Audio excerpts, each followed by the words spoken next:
അധ്യായം ഇങ്ങനെ പറയുന്നു. ഊസ് ദേശത്ത് ജോബ് എന്നൊരാൾ ഉണ്ടായിരുന്നു. തിന്മയിൽ നിന്ന് അകന്ന് ദൈവഭക്തനായി ജീവിച്ചവൻ നിഷ്കളങ്കനും നീതിനിഷ്ഠനുമായിരുന്നു.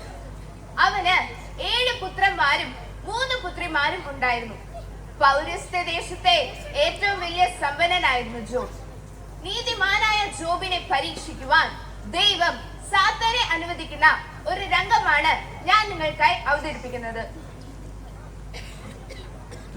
യഹോവയായ ദൈവമേ, അങ്ങ് എനിക്ക് തന്ന എല്ലാ ദാനങ്ങൾക്കും സൗഭാഗ്യങ്ങൾക്കും ഞാൻ അങ്ങയോട് നന്ദി പറയുന്നു.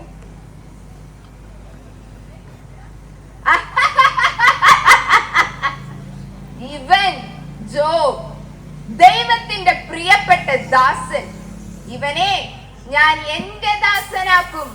ഇവൻ ഇവന്റെ ദൈവത്തെ തള്ളിപ്പറയും.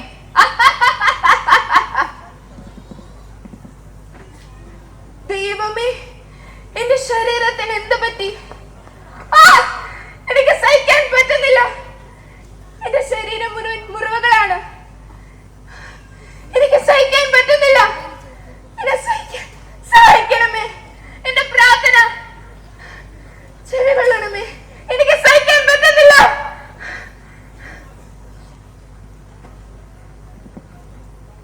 എന്താ ജോബേ, നിന്നെ രക്ഷിക്കാൻ ആരും വരില്ല. ഞാൻ നിന്നെ രക്ഷിക്കാം. എന്നെ പ്രാർത്ഥിക്കുവിൻ. നാണമില്ല മനുഷ്യ, നിങ്ങളുടെ ഭക്തി മുറുകെ പിടിച്ചുകൊണ്ടിരുന്നു. എനിക്ക് വയ്യ നിങ്ങളെ നോക്കാൻ. ഞാൻ പോകുക. എന്താ ജോബേ, നിന്റെ ഭാര്യ നിന്നെ ഉപേക്ഷിച്ചില്ലേ? നിന്റെ മക്കൾ നിന്നെ പിരിഞ്ഞില്ലേ? നിന്റെ കൂട്ടുകാർ ഓടിപ്പോയില്ലേ? ഇതെല്ലാം ഞാൻ എടുക്ക് തരാം. എന്നെ പ്രാർത്ഥിക്കുവിൻ. ഇല്ല ഇല്ല, ഞാൻ എന്റെ ദൈവത്തെ തള്ളിപ്പറയുകയില്ല. ഇതെല്ലാം അവിടുത്തെ ദാനമാണ്. ദൈവം തന്നു, ദൈവം എടുത്തു.